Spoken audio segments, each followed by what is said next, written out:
ನಮಸ್ಕಾರ online TV ವೀಕ್ಷಕರೇ, ನಿಮ್ಮ ಜೊತೆ ಇದ್ದೀನಿ ನಾನು ಇಸ್ತಿಯಾಕ್ ಅಹಮದ್ ಎಸ್ ಚಿನ್ನು. ಮಲ್ಲಸಂದ್ರ ಗ್ರಾಮದ ಲಕ್ಷ್ಮೀ ಬಾರಮ್ಮ, ಇದು ಆನ್ಲೈನ್ ಟಿವಿ ಒಂದು ವಿಶೇಷ ಕಾರ್ಯಕ್ರಮ. ತುಮಕೂರು ಕಸಬಾ ಹೋಬಳಿ ಮಲ್ಲಸಂದ್ರ ಗ್ರಾಮದಲ್ಲಿ ನೆಲೆಸಿರುವಂಥ 200 ವರ್ಷ ಇತಿಹಾಸ ಉಳ್ಳವಂಥ ಶ್ರೀ ಲಕ್ಷ್ಮೀ ದೇವಸ್ಥಾನದ ಇಲ್ಲಿಯ ಒಂದು ಇತಿಹಾಸವನ್ನು ನಮ್ಮ ಜೊತೆ ಹಂಚ್ಕೊಳ್ಳೋದಕ್ಕೆ ಗಿರೀಶ್ ಅವರಿದ್ದಾರೆ, ಪ್ರಧಾನ ಅರ್ಚಕರು. ಬನ್ನಿ ಅವ್ರ ಜೊತೆ ನಾವು ಮಾತಾಡೋಣ. ಸರ್, ಕಾರ್ಯಕ್ರಮಕ್ಕೆ ನಿಮಗೆ ಸ್ವಾಗತ ಸರ್. ನಮಸ್ಕಾರ. ಏನು ಸರ್, ಇಲ್ಲಿ ಏನು ಇತಿಹಾಸ ಇದೆ, ಏನು ಹೇಳುತ್ತೆ, ಏನಿದೆ ವಿಶೇಷ ಇಲ್ಲಿ? ನಮಸ್ತೆ ಅಸ್ತು ಮಹಾಮಾಯೆ ಶ್ರೀಪೀಠೆ ಸುರಪೂಜಿತೆ ಶಂಖಚಕ್ರ ಗದಾಸ್ತೆ ಮಹಾಲಕ್ಷ್ಮಿ ನಮೋಸ್ತುತೆ. ಮಲ್ಲಸಂದ್ರ ಇದು ಸುಮಾರು 101 ದೇವಸ್ಥಾನ ಇದ್ದಂಥ ಜಾಗ. ಕೆಲವು ಶಿಥಿಲವಾಗಿ ಈಗ ಸುಮಾರು ಒಂದು 15-20 ಪೂಜೆ ಪುನಸ್ಕಾರ ನಡೀತಾ ಇದ್ದಾವೆ. ಅದರಲ್ಲಿ ಶ್ರೀ ಮಹಾಲಕ್ಷ್ಮಿ ಅಮ್ಮನವರ ದೇವಸ್ಥಾನವೂ ಒಂದು. ಇದರಲ್ಲಿ ಮಹಾಲಕ್ಷ್ಮಿ ದೇವಸ್ಥಾನ ಅಂದರೆ 2 ದೇವಸ್ಥಾನ ಇದೆ. ದೊಡ್ಡ ಮನೆ ಮಹಾಲಕ್ಷ್ಮಿ, ಚಿಕ್ಕ ಮನೆ ಮಹಾಲಕ್ಷ್ಮಿ. ದೊಡ್ಡ ಮನೆ ಮಹಾಲಕ್ಷ್ಮಿಯಿಂದ ಒಂದು ಸಮುದಾಯ, ಒಂದು ತಿಗಳ ಸಮುದಾಯ ಹಿಂದೆ ನಡೆಸ್ಕೊಂಡು ಬಂದಂಥ ಒಂದು ದೇವಸ್ಥಾನವಾಗಿರೋದ್ರಿಂದ ಈಗ ಹಲವಾರು ಭಕ್ತಾದಿಗಳು, ಸಾಮೂಹಿಕವಾಗಿ ಎಲ್ಲ ಭಕ್ತಾದಿಗಳು ಬರ್ತಾ ಇದ್ದಾರೆ. ಆದರೆ ಸರ್, ಮೂಲತಃವಾಗಿ ತಿಗಳ ಸಮುದಾಯದವರು ನಡೆಸ್ಕೊಂಡು ಬರ್ತಿರ್ತಕ್ಕಂಥ ದೇವಸ್ಥಾನ ಇದು. ಹೌದು, ಮೂಲ ತಿಗಳ ಸಮುದಾಯ ನಡೆಸ್ಕೊಂಡು ಬಂದಂಥ ದೇವಸ್ಥಾನ.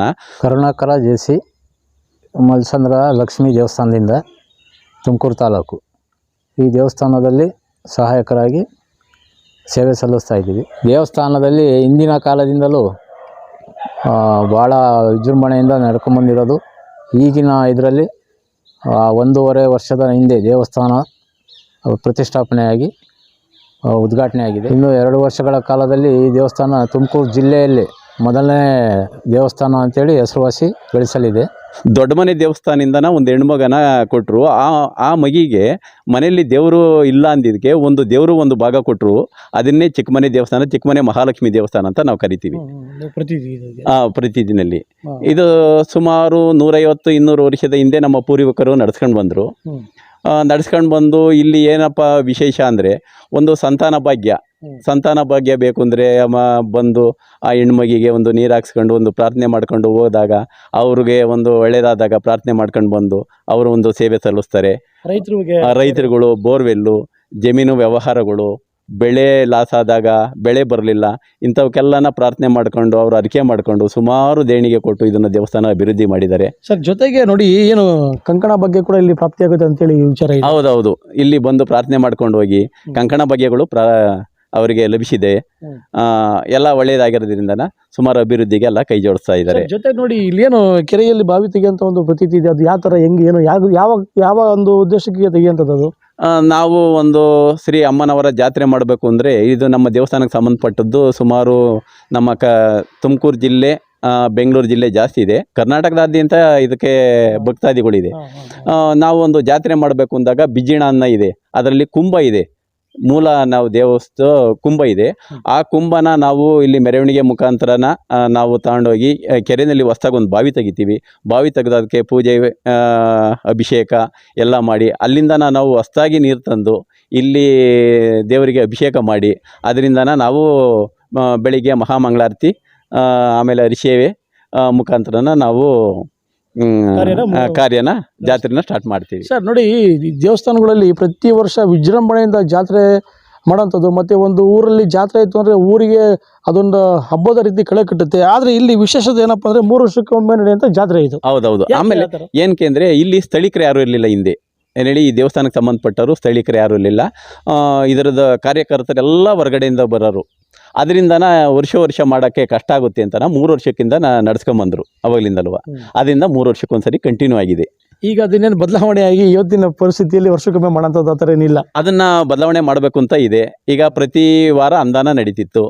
ಈಗ ನಾವು ದೇವಸ್ಥಾನ ಅಭಿವೃದ್ಧಿ ಆದಮೇಲೆ ಡೈಲಿ ಮಾಡಬೇಕು ಅನ್ನೋದು ಒಂದು. ಹೌದು, ಪ್ರತಿ ಶುಕ್ರವಾರ 86ರಲ್ಲಿ ಅನುದಾನ ಸ್ಟಾರ್ಟ್ ಮಾಡಿದ್ದು ಪೂರ್ವಿಕರು. ಹಿಂದೆ ನಮ್ಮ ಇದನ್ನ ಟ್ರಸ್ಟಿಗಳಾದಂಥ ಮರಿಯಣ್ಣವರ ಅಧ್ಯಕ್ಷತೆಯಲ್ಲಿ ಸಿದ್ಧಲಿಂಗಪ್ಪರು ಇರ್ಬೋದು, ನರಸಿಂಹಯ್ಯರ್ ಇರ್ಬೋದು, ಇವರು ಬುಗುಡ್ನಳ್ಳಿ ಯಜಮಾನ್ರುಗಳು ಇದ್ದರು, ಹೆಗ್ಗೇರಿ ಯಜಮಾನ್ರುಗಳು ಇದ್ದರು. ಇವರೆಲ್ಲ ಸೇರಿ ಅವಾಗ ನಡೆಸ್ಕೊಂಬಂದರು ಸ್ಟಾರ್ಟಿಂಗ್ನಲ್ಲಿ 86ರಲ್ಲಿ. ಭಕ್ತಾದಿಗಳು ಯಾಕೆಂದರೆ ಇಲ್ಲಿಂದ ದೂರದಿಂದ ಬರೋರು, ಅವಾಗ ವ್ಯವಸ್ಥೆ ಬಸ್ಸಿನ ವ್ಯವಸ್ಥೆ ಕಮ್ಮಿ, ಊಟದ ವ್ಯವಸ್ಥೆ ಇರಲಿಲ್ಲ. ಬಂದರು ಹಸ್ಕೊಂಡು ಹೋಗ್ಬಾರ್ದು ಅಂತನ ಅವತ್ತು ಅಂದಾನ ಸ್ಟಾರ್ಟ್ ಮಾಡ್ರು. 86ರಿಂದ ಸ್ಟಾರ್ಟ್ ಆಗಿರೋದು, ಇವತ್ತಿನ ತನಕ ಇಲ್ಲ ಅಂದಾನ ನಿಂತಿಲ್ಲ, ನಡ್ಸ್ಕೊಂಬಂದಿದೆ. ಇನ್ನು ಪ್ರತಿದಿನ ಮಾಡಬೇಕು ಅಂತನೋ ಒಂದು ಹೊಸ ದೇವಸ್ಥಾನ, ಪೌಳಿ, ಗೋಪುರ ಎಲ್ಲ ಆದಮೇಲೆ ಮಾಡಬೇಕು ಅಂತನ ಎಲ್ಲ ಈಗ ಹೊಸ ಟ್ರಸ್ಟು ಶ್ರೀ ಮಹಾಲಕ್ಷ್ಮಿ ನಿರ್ಮಾಣ ಮತ್ತು ಸೇವಾ ಟ್ರಸ್ಟ್ ಅಂತ ನಾವು ಮಾಡ್ಕೊಂಡಿದ್ದೀವಿ. ಎಲ್ಲ ಒಳ್ಳೊಳ್ಳೆ ಒಂದು ಕಾರ್ಯಕರ್ತರೇ ಇದ್ದಾರೆ, ನಡ್ಸ್ಕೊಂಡು ಹೋಗ್ಬೇಕು ಅಂತನ ಸಂಕಲ್ಪ ಮಾಡಿದ್ದಾರೆ. ಸರ್, ಜೊತೆಗೆ ಏನು ಶಿಥಿಲ ವ್ಯವಸ್ಥೆ ಇದ್ದಂಥ ಹಳೆ ದೇವಸ್ಥಾನ ಅಂದರೆ ಇದಕ್ಕೆ 200 ವರ್ಷ ಇತಿಹಾಸ ಇದೆ ಅಂದರೆ ಅದು ಹಳೆ ದೇವಸ್ಥಾನ ಶಿಥಿಲ ವ್ಯವಸ್ಥೆಯಲ್ಲಿ ಇತ್ತು. ಈಗ ಮತ್ತೆ ಹೊಸದಾಗಿ ಈಗ ನಿರ್ಮಾಣ ಮಾಡಿದ್ದೀರಾ, ಇದು ಎಷ್ಟು ಕೋಟಿ ವೆಚ್ಚದಲ್ಲಾಗಿದೆ, ಇದನ್ನೆಲ್ಲ ಯಾವ ಥರ ನಿರ್ಮಾಣ ಮಾಡಿರಿ? ಈ ಸದ್ಯದ ಪರಿಸ್ಥಿತಿಯಲ್ಲಿ ಮುಂದಕ್ಕೆ ಇನ್ನೂ ಯಾವ ರೀತಿ ಅಭಿವೃದ್ಧಿ ಪಡಿಸ್ಬೇಕಂತ ಚಿಂತನೆ ಇದೆ? ಸುಮಾರು 2008ರಲ್ಲಿ ಇಲ್ಲಿ ಕೂತ್ಕೊಳ್ಳೋಕ್ಕೆ ಊಟ ಮಾಡೋಕ್ಕೆ ಒಂದು ಜಾಗ ಇರಲಿಲ್ಲ. ಅವಾಗ ಏನು ಮಾಡಿವು ಅಂದರೆ ನಮ್ಮ ಲಕ್ಷ್ಮಣಮೂರ್ತಿ ಅವರ ಅಧ್ಯಕ್ಷತೆಯಲ್ಲಿ, ಹೆಗ್ಗೇರಿ ಅವರ ಅಧ್ಯಕ್ಷತೆಯಲ್ಲಿ ಒಂದು ಸಮುದಾಯ ಭವನ ಮಾಡೋಣ ಅಂತನ ನಾವು ಅನುದಾನಕ್ಕೋಸ್ಕರ ಮಾಡಿದ್ದ. ನಾವೇನಿಲ್ಲಿ ಬೇರೆ ಕಾರ್ಯಕ್ರಮಕ್ಕೆ ಏನು ಮಾಡಬೇಕು ಅನ್ನೋದೇ ಇಚ್ಛೆ ಇರಲಿಲ್ಲ. ಬೇರೆ ದಿನದಲ್ಲಿ ಬಿಡದಿಂದಲೇ ಯಾರನ್ನ ಕಾರ್ಯಕ್ರಮ ಮಾಡ್ಕೊಂಡಿರಿ ಕೊಡೋಣ, ಶುಕ್ರವಾರ ಅನುದಾನ ಮಾಡೋಕ್ಕೆ ಅಂತನ ನಾವೊಂದು ಸಮುದಾಯ ಭವನ ಮಾಡಿವು. ಅವಾಗ ಶಾಸಕರಾದ ಸುರೇಶ್ ಕೊಟ್ಟರು, ಒಂದು 20 ಲಕ್ಷ ಕೊಟ್ಟರು. ನಮ್ಮ ಭಕ್ತಾದಿಗಳು ಸುಮಾರು 1 ಕೋಟಿ ಮೇಲೆ ಕೊಟ್ಟರು ಅವಾಗ ಹಣನ. ಅವಾಗೇನು ಮಾಡಿವು, ನಾವು ದಾಸೋಹ ನಿಲಯ ಅಂತನ ಒಂದು ಮಹಾಲಕ್ಷ್ಮಿ ಸಮುದಾಯ ಭವನ ಅಂತ ಮಾಡಿದೆವು. ಅದಾದ ನಂತರ ಸುಮಾರು ಈ 3-4 ವರ್ಷದಲ್ಲಿ ಜೋರಾಗಿ ಮಳೆ ಬಂದಾಗ ದೇವಸ್ಥಾನ ಯಾಕೋ ಪೂರ್ತಿ ಸೋರ್ತಿತ್ತು, ಮಣ್ಣಿನ ಗೋಡೆ ಯಾಕೋ ಒಂದು ಸ್ವಲ್ಪ ಇದಾಯಿತು, ಹಳೆ ದೇವಸ್ಥಾನ. ಅವಾಗೇನು ಮಾಡಿವು, ಊರಿನ ಪ್ರಮುಖರು ದೇವಸ್ಥಾನಕ್ಕೆ ಸಂಬಂಧಪಟ್ಟ ಇರ್ತಾರಲ್ಲ, ಪ್ರಮುಖರನ್ನೆಲ್ಲ ಕರೆದು ಒಂದು ಟ್ರಸ್ಟ್ ಅಂತ ಮಾಡ್ಕೊಂಡು, ನಾವೊಂದು 33 ಜನ ಟ್ರಸ್ಟ್ ಅಂತ ಮಾಡ್ಕೊಂಡು ಆ ಟ್ರಸ್ಟ್ನಲ್ಲಿ ಎಲ್ಲ ಚೆನ್ನಾಗಿ ಸ್ಪಂದಿಸಿರು. ಆಮೇಲೆ ಟ್ರಸ್ಟ್ಗಳೇ ಸುಮಾರು ಜನ 5 ಲಕ್ಷ, ನಂದು 2 ಲಕ್ಷ, 3 ಲಕ್ಷ. ಆಮೇಲೆ ಇದಕ್ಕೆ ಸಂಬಂಧಪಟ್ಟ ಭಕ್ತಾದಿಗಳು ತುಂಬ ಸಪೋರ್ಟ್ ಮಾಡಿವು. ಅವ್ರ ಮನೆಗೆ ಶೌಚಾಲಯ ಕಟ್ಕೊಂಡವ್ರು ಇಲ್ವೋ ಗೊತ್ತಿಲ್ಲ, ಫಸ್ಟ್ ದೇವಸ್ಥಾನ ಕಟ್ಟಿ ಅಂತನ ಮಿನಿಮಮ್ ಒಂದು ಕುಟುಂಬದಿಂದಲೂ 30,000, 25,000ದಿಂದ ಹಿಡಿದು 5 ಲಕ್ಷ ರೂಪಾಯಿ ತನಕ ಅಮೌಂಟ್ ಕೊಟ್ಟರು. ಸುಮಾರು ಒಂದು 5 ಕೋಟಿ ಅಮೌಂಟ್ ಆಲೇ ಈಗ ಹೆಚ್ಚು ಕಮ್ಮಿ ಕೊಟ್ಟರು. ಇಲ್ಲಿನ ತನಕ ನಾವು ದೇವಸ್ಥಾನ ಈ ಮಟ್ಟಕ್ಕೆ ತಂದಿದ್ದೀವಿ. ಇನ್ನು ಈಗ 3 ಕೋಟಿ 10 ಲಕ್ಷಕ್ಕೆ ಪೌಳಿನ ಸ್ಟಾರ್ಟ್ ಮಾಡಿದ್ದೀವಿ. ಸುಮಾರು ಜನ ಪೌಳಿ ನಾವೇ ವೈಯಕ್ತಿಕವಾಗಿ ಒಂದೊಂದು ಭಾಗ ನಾವು ಮಾಡಿಸ್ಕೊಡ್ತೀವಿ ಅಂತ ಮುಂದೆ ಬಂದಿದ್ದಾರೆ. ಅದನ್ನು ಇನ್ನೊಂದು ವರ್ಷದಲ್ಲಿ ನಾವು ಮುಗಿಸ್ಬೇಕು ಅಂತ ಇದ್ದೀವಿ.